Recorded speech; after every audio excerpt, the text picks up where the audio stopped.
Yeah, it rotates.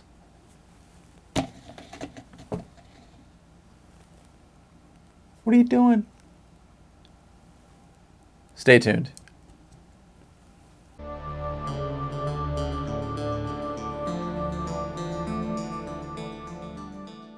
Okay, I've got all the parts that I'm ready to cast here. Everything's mounted on pieces of cardstock, and that's what I'm going to use for the walls of my block mold. I am not sponsored by Friskies. I kind of wish I were. I'm tacking this cardstock down in place. The hot glue dries much quicker if you don't run a continuous bead initially. After the tack's set up, I'm coming back around and putting a complete bead. The last thing you want is for the silicone to leak as you're pouring it. And it is time to cast. Okay, I had a little hiccup. Initially, I had planned on casting this in a Platsil silicone. I ended up going with a tin silicone. This T124 is it. Basically, I sprayed the wrong mold release initially, so I had to go with this tin cure as opposed to the platinum cure. Had I gone with the platinum cure, this would have been a much cheaper mold to make. I goofed. It happens. It's not a huge deal, but kind of bummed me out. Oh well. This is a 10-to-1 ratio, just using a scale to measure this stuff out. It's 10-to-1 by weight, not volume. Also, this catalyzer, this purple that I'm pouring in here, really needs to be shaken very well before it's mixed. Otherwise, it's just not gonna work out. Putting the scale away, I'm getting out the drill with a mixing bit on it. This introduces a lot of air, so if you don't have a vacuum chamber, this is certainly not the way to go, but it does speed things up quite a bit. So if you do have a vacuum chamber, I'd strongly recommend going with something like this.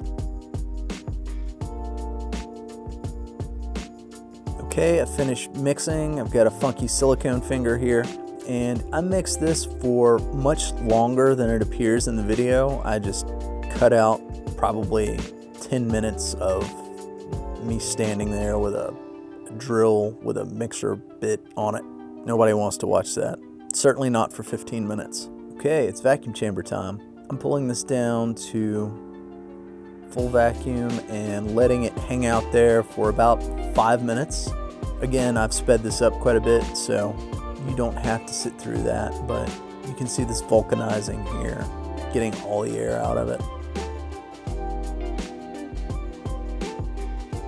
Here I am releasing the vacuum slowly. There you go.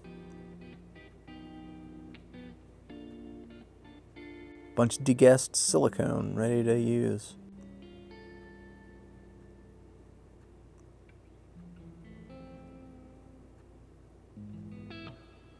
Pick a low spot in your mold and let it go. You don't want to move your stream of silicone around too much. You end up introducing a lot of air that doesn't need to be there.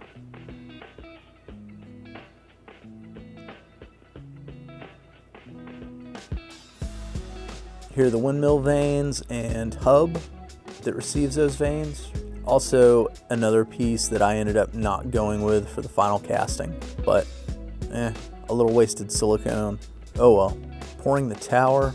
This was actually a pretty slow process. I did not want to trap air, and it was kind of difficult given the way I went about making this mold. Now, I made a huge mistake by spraying this stuff a few days in advance with mold release and then not spraying again, say 30 minutes before I poured the silicone. The silicone stuck to the original sculpts far more so than I ever would have imagined. That said, I sculpted everything in balsa wood, cardstock, and XPF foam, so it wasn't a huge deal. I just had to let these molds sit in water for a couple of days. Okay, for the tower, I am cutting the mold, not completely in half, but I'm slicing it on both vertical surfaces in order to make it easier to get the finished resin part out of the mold itself without damaging it. And for this, I'm just using a new X-Acto blade. Silicon Monster. Okay, spraying some mold release on the inside of these. You have to let that dry for 15-20 minutes before you cast. And here I am using a quick dry urethane resin from Polytech.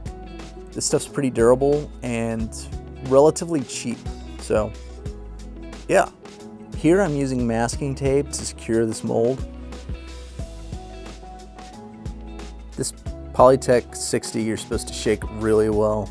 So here I am doing that. This stuff's 1-to-1 by volume, so that's what I'm going with. You can go by weight, but if you do, it isn't quite 1-to-1. I forget exactly what the ratio is, so I'm just going by volume.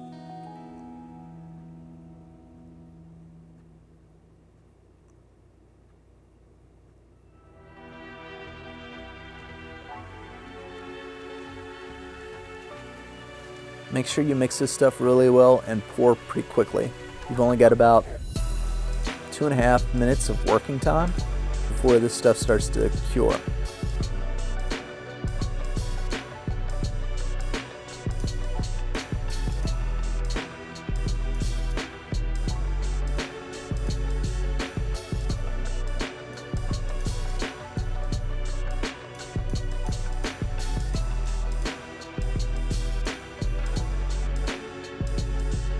I'm rotocasting this roof and tower section. I'm not interested in doing a solid pour of either of those. For the windmill vanes and the hub assembly, sure, but I'd end up with 5 or 6 pounds of urethane. No thanks. Rotocasting is easy enough, kind of wears your arms out, but it's so much lighter and cheaper. Once this stuff starts to cure, it goes from a transparent kind of yellow color to opaque white. Happens pretty quickly. When all said and done on this windmill, I probably had 10 to 12 ounces of resin. It's honestly not too terribly much. I was expecting quite a bit more, to be honest.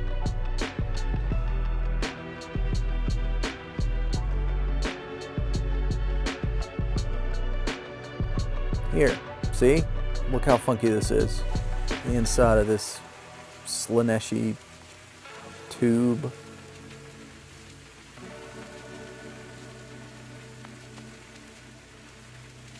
Okay, everything is dry and time to pull everything out of the molds. Everything comes out super easy here. Didn't really have to use too much mold release, and after you pull a few castings, you shouldn't have to use mold release at all. Very little cleanup on the backside. Most everything is done with a piece of sandpaper. In most instances, you really don't need to.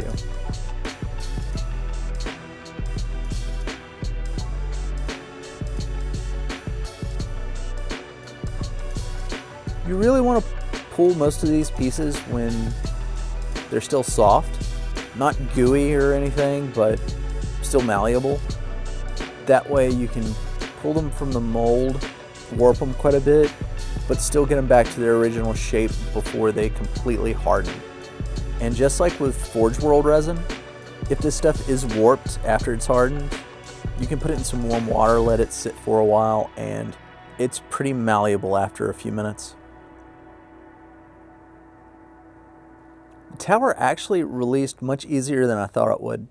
There are a few pieces of XPF foam left over from the original sculpt that I just didn't get out of the mold before I poured my first casting, and that tends to happen. It seems like there's always a piece of the original sculpt left over. You do a few casts, most of that stuff works its way out.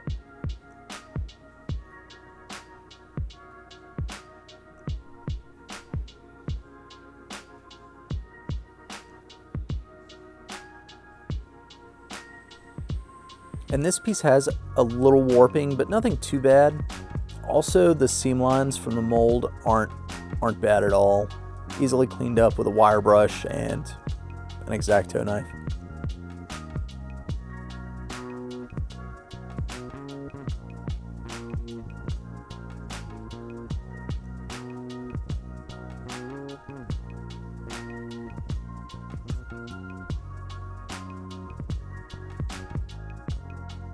Okay, everything is cleaned up and ready for paint prep. And that's the video. Next time I will paint and assemble.